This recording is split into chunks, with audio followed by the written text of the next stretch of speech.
لیکن صحیح حدیثوں میں یہ بھی موجود ہے کہ جو شخص رمضان میں عمرہ کرے حضور نے فرمایا اس کے لیے ایسا اجر ہے کہ گویا اس نے میرے ساتھ حج کیا.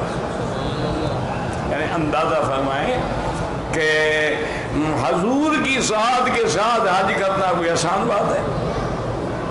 اچھا لیکن ایک مسئلہ سمجھ لیں کہ اصل یہ ہے کہ رمضان المبارک میں عمرے رمضان کی نیت سے اپنے وطن سے آئے.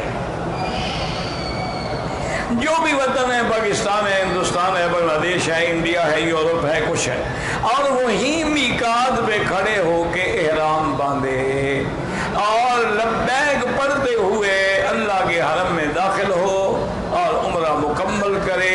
یہ وہ عمرہ ہے رمضان کا جو حضور کے ساتھ حج کے برابر ہے.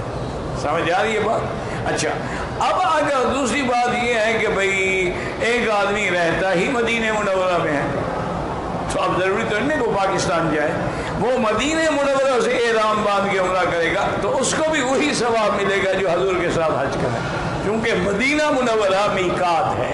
تو میقات سے احرام باندھے، طائف سے احرام باندھے، جحفہ سے احرام باندھے اور عمرہ کرے تو انشاءاللہ اس کو وہی اجر ملے گا جو حضور پاک نے فرمایا کہ رمضان کا عمرہ جو ہے وہ میرے ساتھ حج کے برابر ہے.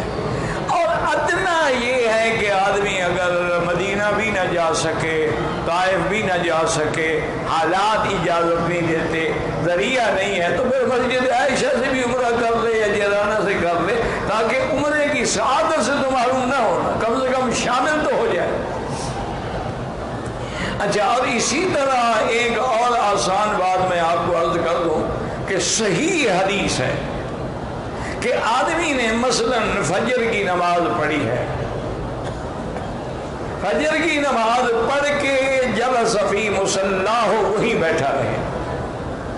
مقصد یہ ہے مسجد میں بیٹھا رہے. اب اگر اسے درس کے لیے اٹھ کے جانا ہے کوئی حاجی نہیں، اسے طواف کے لیے جانا ہے کوئی حاجی، مسجد میں ہے نا، باہر تو نہیں نکل رہا. اور اگر اس نے طواف کے لیے یا دین کے کسی مسئلے کے لیے، یا پھر وہی بیٹھا رہے اور اللہ کا ذکر کرتا رہے، قرآن پڑھتا رہے، تسبیحات پڑھتا رہے، درود شریف پڑھتا رہے، حتیٰ کہ سورج نکل کے اوپر آ جائے، قیدہ رمحن، ایک نیزے کے برابر اونچا ہو جائے، پھر کھڑے ہو کے دو رکعت، دو کر کے 2 رکعت، پھر 2 رکعت یا 4 یا صرف 2 رکعت، نماز اشراق اس کو کہتے ہیں، نماز اشراق. اگر یہ پڑھے تو ایک حدیث میں ہے کہ اللہ اس کو پورے عمرے کا ثواب عطا فرما دیتے ہیں، اور ایک حدیث میں اللہ اس کو عمرے اور حج کا ثواب عطا فرما دیتے ہیں. اب یہ کون سا مشکل کام ہے بھائی؟ آگے رمضان مبارک آ رہا ہے، فجر کی نماز پڑھ کے بیٹھے رہیں. آج بات ہے کتنی دیر لگے گی؟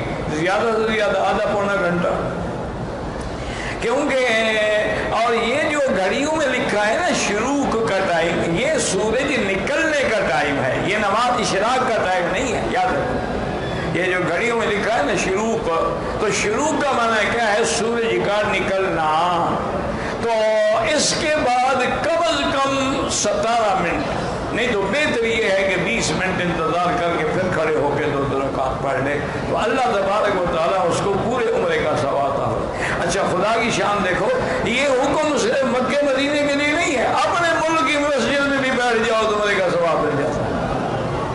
یعنی اپنے ملک میں نماز پڑھتے ہو وہیں بھی بیٹھ جاؤ، اللہ کا ذکر ادا کرتے رہو تو اللہ تبارک و تعالیٰ اس کو عمرے کا ثواب عطا فرماتا ہے. اور تیسری بات یہ یاد رکھیں کہ رمضان المبارک میں خاص طور پر اپنی نظر کو گناہوں سے بچائیں. سب سے بڑی بری چیز جو ہے نظر ہے. اس لیے آتا ہے کہ سہم مسموم من سہام ابلیس، کہ نظر جو ہے یہ شیطان کے زہریلے تیروں میں سے ایک تیر ہے. تو اس لیے حضور نے فرمایا تھا حضرت علی اگر نظر پڑ جائے پھر دوسری نہ ڈالنا، بس نظر جھکا لے. اور اگر آپ نے روزہ رکھا ہوا ہے اور نظر غیر محرم پہ ہے پھر روزے کا کوئی فائدہ نہیں. ہوا ہے اور لوگوں کی غیبت کر رہے ہیں، گلہ کر رہے ہیں، لوگوں پہ بہتان لگا رہے ہیں، جھوٹ بول رہے ہیں، سود کھا رہے ہیں، تو پھر روزے رکھنے کا حضور نے فرمایا اللہ کو تیرے بھوکے مرنے کی کوئی ضرورت نہیں کہ تم بھوکے مرو یا پیاسے مرو، لیکن اگر تم غیبت سے باز نہیں آئے، جھوٹ سے باز نہیں آئے۔ اچھا ایک مسئلہ یہ بھی یاد رکھ لو کہ جیسے غیر محرم عورت پہ نظر ڈالنا منع ہے، اسی طرح فلم میں بھی یا آپ کے جوال پر جو فلمی پروگرام ہیں ان میں بھی کسی غیر محرم عورت پہ نظر ڈالنا اسی طرح حرام ہے۔ یہ نہ سمجھے کہ جی یہ تو ٹی وی ہے، یہاں کو عورت کھڑی تھوڑی ہے، تصویر تو اس کی ہے نا، وہ خود نہ ہو تو اس کی تمثیل ہے، اس کی تصویر ہے۔ تو اس لیے خاص طور پہ رمضان المبارک میں ان چیزوں سے بچیں۔ اور دوسری یاد رکھیں کہ رمضان المبارک میں افضل عبادت یہ ہے کہ قرآن شریف زیادہ پڑھیں، چونکہ رمضان میں قرآن اترا ہے اور قرآن اور رمضان کا چولی دامن کا ساتھ ہے۔ اور اس لیے دیکھیں کتنے خوش نصیب ہیں وہ لوگ، امام شافعی رحمۃ اللہ علیہ رمضان مبارک میں روزانہ ایک ختم کرتے تھے قرآن۔ تو آپ اتنا نہیں پڑھ سکتے ہیں تو کم سے کم 10 پارے تو روز پڑھیں، 3 دن میں ختم ہو جائے۔ اور رات کو تراویح میں باقاعدہ، لیکن ایک بات یاد رکھیں، اگر عشاء کی جماعت چھوڑ دیں اور تراویح پڑھتے رہیں کوئی فائدہ نہیں۔ سب سے پہلے فرض ہے، فرض ادا کرنے کے بعد 20 رکعت تراویح پڑھیں۔ جو لوگ 8 پڑھتے ہیں ہم ان پہ اعتراض نہیں کرتے ہیں، وہ چاہے ہم پہ اعتراض کریں، لیکن تمام امت کا تعامل جو ہے وہ یہی ہے کہ 20 رکعت تراویح پڑھی جاتی ہے، اور 8 پڑھو تمہاری مرضی ہے، جتنا گول ڈالو گے اتنا میٹھا ہو۔ اور اگر ہم 1 منٹ کے لیے مان بھی لیں مثلا کہ 8 کی بھی ایک حدیث میں ذکر ہے، 11 کا بھی ہے اور 12 کا بھی ہے، 20 کا بھی ہے، تو ایمان سے کہیں جو آدمی 8 پڑھے گا وہ 11 والی حدیث تو رہ گئی نا، اور جو 11 پڑھے گا تو 12 والی بھی رہ گئی، اور جو 20 پڑھے گا تو سارے حدیثوں پہ عمل ہو گیا، 8 والی بھی آ گئی، 11 والی بھی آ گئی، 12 والی بھی آ گئی اور 20 والی بھی آ گئی۔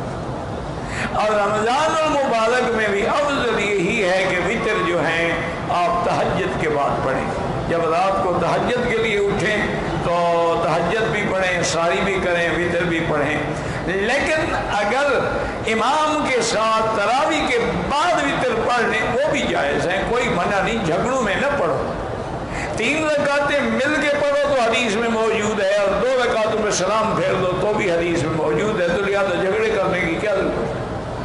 جھگڑے تو وہ کرتے ہیں نا جن کے اندر یا تو علم نہ ہو یا فساد کرنا چاہتے ہو۔ تو اس لیے اگر امام صاحب کے ساتھ پڑھ لیں کہ بھی چلو ہم ایک دعا میں بھی شریک ہو جائیں گے۔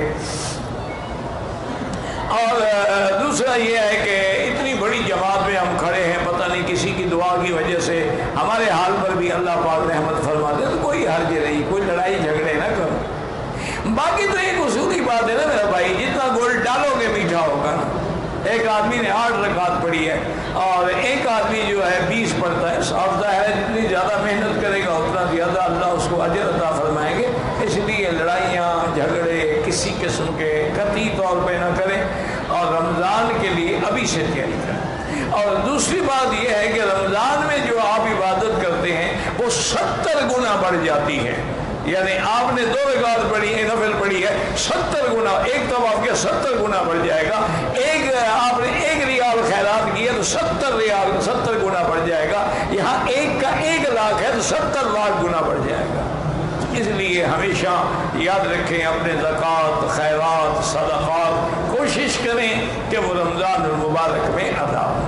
اسی طرح کوشش کریں کہ آپ کا افطار جو ہے وہ تازہ کھجور پہ ہو، اور چاہے 1 دانہ بھی ہو، کوئی ضروری تو نہیں نا کبھی 1 کلو کھائیں، 1 دانہ کھائیں، افطار کر لیں، پھر بعد میں جو کھجور آئے کھاتے رہیں۔ اور کتنے خوش نصیب ہوں گے وہ لوگ، دعا کریں اللہ ہمیں بھی محروم نہ کر دے، کہ کعبے پہ نظر ہو، زمزم کا پانی ہو، مدینے کی کھجور ہو اور افطار کر